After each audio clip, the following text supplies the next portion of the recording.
This video is brought to you by Miniature Market. Thousands of board games, miniatures, and paints. Discount prices at miniaturemarket.com. Hey everybody, Essen 17 is only a few weeks away, so why not do a kind of pre-countdown? We're about 3-4 weeks away, about 4 weeks away from it. The beginning of October, it's at the end of October, but I always like to kind of do a preview of the games that I'm looking for as of this moment, and as I get more information to see how much that list changes, and then after the fair itself to see what my final list is and really evaluate a few things. So what we're going to do is I have a top 10 here. I probably could have made it 15, but I decided to shave it down because the other 5 I didn't really have as much information. I'm interested, but I need to know more. And who knows, maybe they'll crack this top 10. You never know. So without further ado, let's get started at number 10. And number 10 is a game called Space Race. It is a card game. Now listen, being an old fart like I am, I love the old space race days, the race to the outer space and the race to the moon. It was one of the most exciting times and turbulent times, if you really think about it, because it was still part of the Cold War. But any kind of game in that genre, I really find myself drawn to. And Space Race is a card game that really it has the art is very comic bookish, and that's something that sets me off. I think this would be higher, but it's a card game, and of course the Russians are trying to get to space first, the Americans are trying to get to space. There's all kinds of different events that'll happen, but it looks very interesting. The art may set me off. We'll have to see as we learn more about it. At number 9, well, you know, prior years it was Pirates,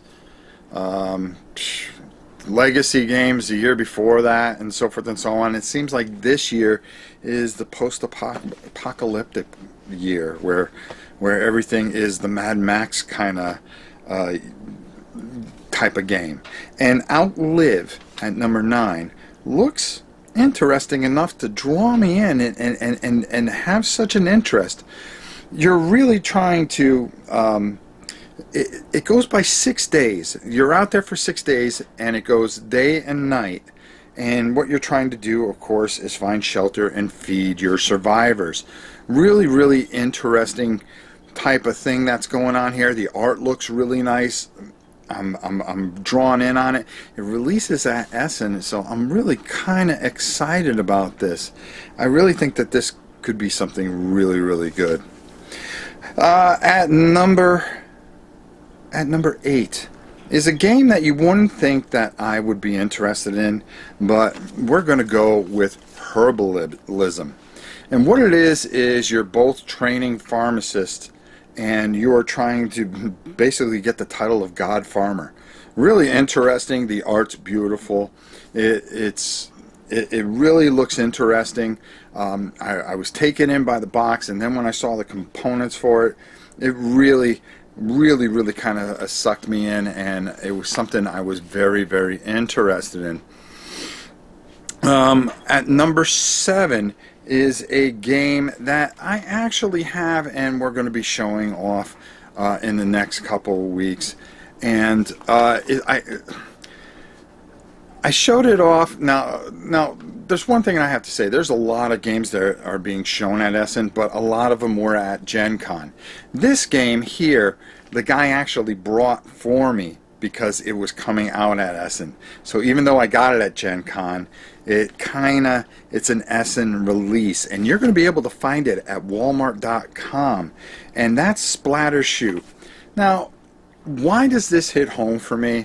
Number 1, I have so many millions of different painted miniatures, and especially since I recently had cleaned up this whole area, I found things from the 70s, from the 80s, from the 90s, and I go, wow, this would be good with this. Or it seems I kind of hoard everything once I paint it and not get rid of it, even though we're going to be getting rid of quite a bit real soon.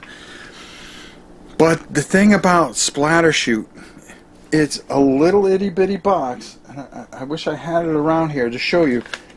And there's a whole thing in it. You can use anything. If you want to break out scenery and make a huge fight of it, you could.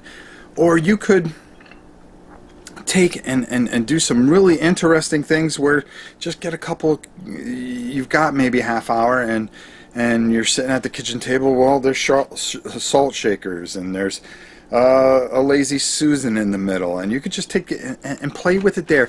The cards drive everything, and every time I think I run into an issue that is going to defer everything, well, guess what? The cards answer everything, because there's a section on each card that breaks ties. It deals the wounds. The cards actually measure for you. It's very intuitive and very interesting. Splatter Shoot, check it out.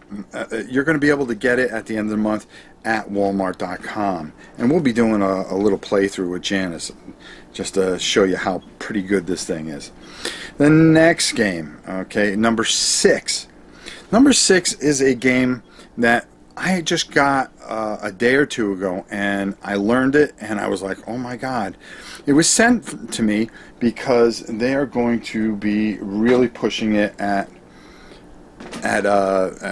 Essen, and I said I would look at it. You know, of course, you know, I'm the type of guy that will look at anything and help anybody, but this game here, and I don't have to put the little thing up here now because I'm actually showing you the game, so it kind of saves me some editing time. But Museum Rush is really, really interesting. They have blueprints for like different types of museums, and you have to go in and get by the guards, and there are miniatures in here with guards and all that stuff. And actually, I mean, first of all, it's a miniature game, so how can you go wrong?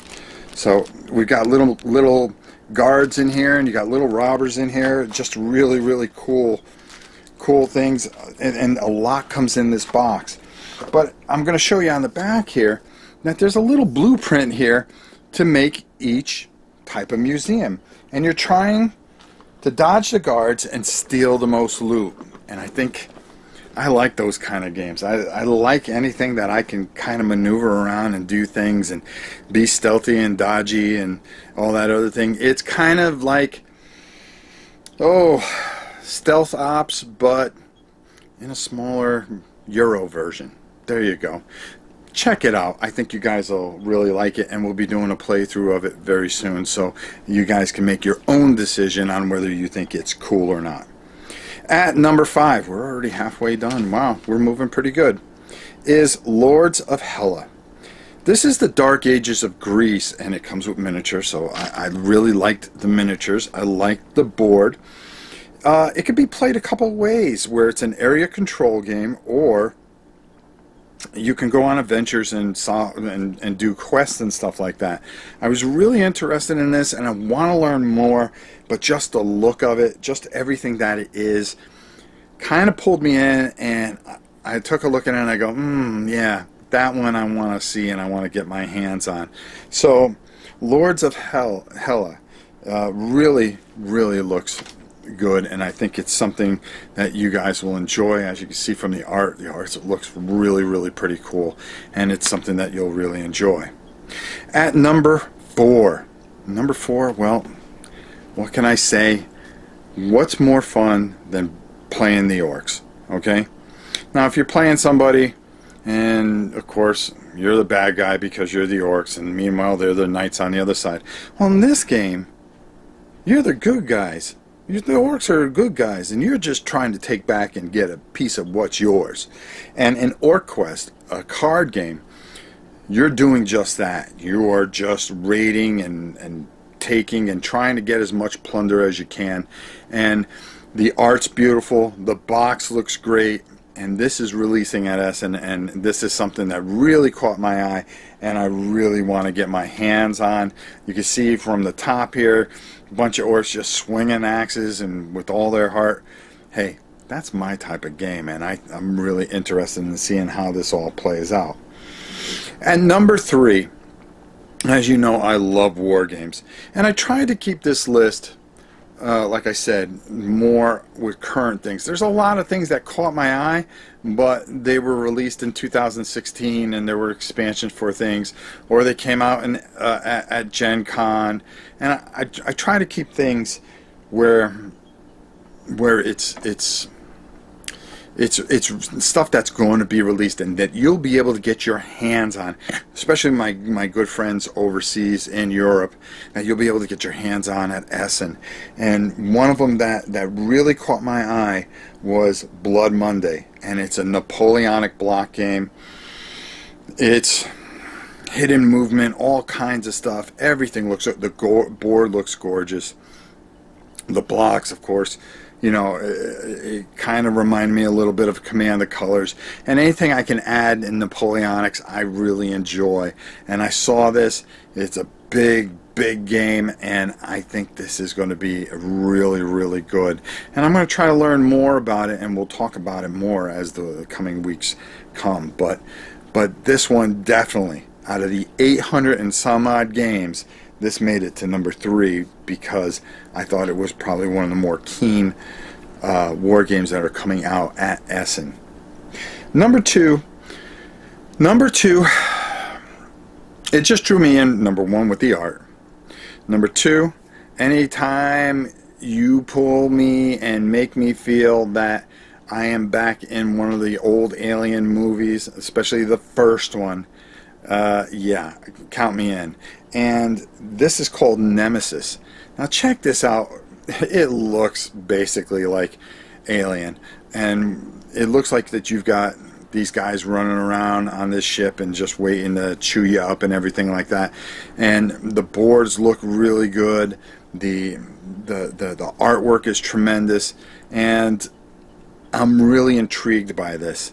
So this makes number 2 strictly, let's just call it what it is, aliens. You can never go wrong with anything to do with aliens and trying to survive aliens, because, you know, maybe someday we may have to, so we want to be cross-trained, right? Maybe. My number 1 game, the minute I saw this, now everybody knows that I am a sucker for dungeon crawls. But before we get to number 1 and talk even further about number 1, why don't we run down the top 10, the first 9. At number 10, Space Race. 60s, Cold War, very cool. Number 9, Outlive, post-apocalyptic. How can you go wrong? You probably could go wrong, but this one I really want to take a look at. Herbalism. Come on. This really looks cool. The art's tremendous, and I just have a gut feeling about this one. Splatter Shoot, guilty pleasure. I've got to put it in there at 6. Museum Rush. You want to call it a spin-off of Stop Thief? No, I think it's a little more deeper than Stop Thief, and that's what I was when I played Stop Thief. I wanted more.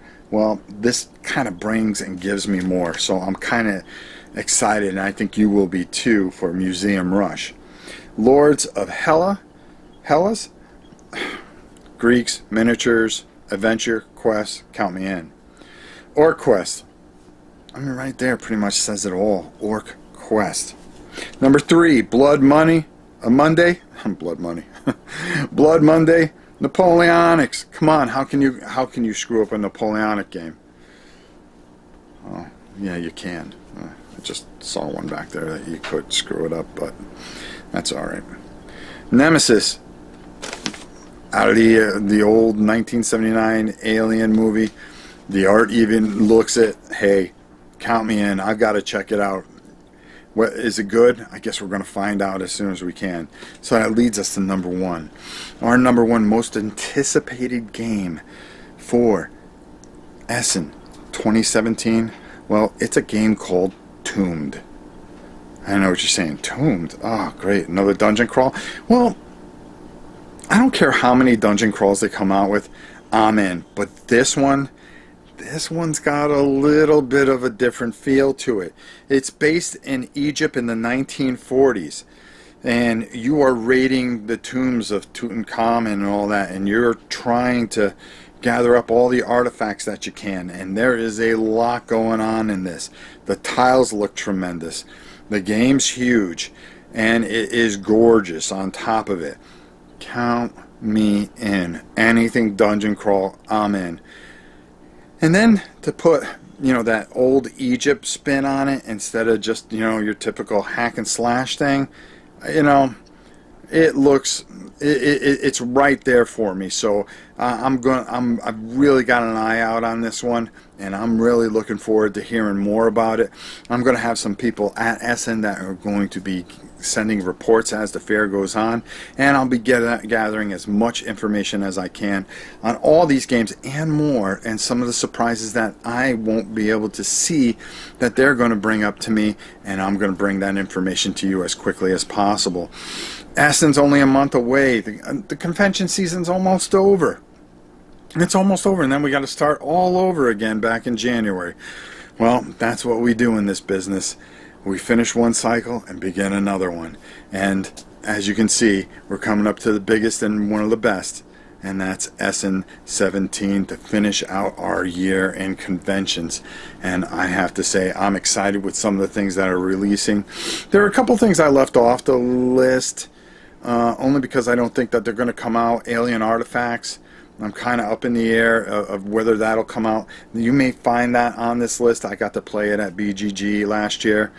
There were a couple other things. Reworld really caught my eye. Some games that I was kind of unsure about that were there. The Adrenaline expansion I don't think is going to be there, or else that definitely would be on the list. But let's see what happens 3 to 3.5 weeks from now, when a week before Essen, when we do this again, and see if this list changes any. So what we're going to do is we're going to fold up this list. We're going to put it right here on our newly clean area, and then we're going to come back and visit this in 3 weeks, and we're going to see if any of these change on any information. What falls off? What stays on? What really becomes the hot game of Essen? Well, there's only one way to find out. We're getting close to it, and I'm looking forward to giving you as much information as I can. As always, it's a pleasure to be here with you guys, and I, Rob Warren, will talk to you soon.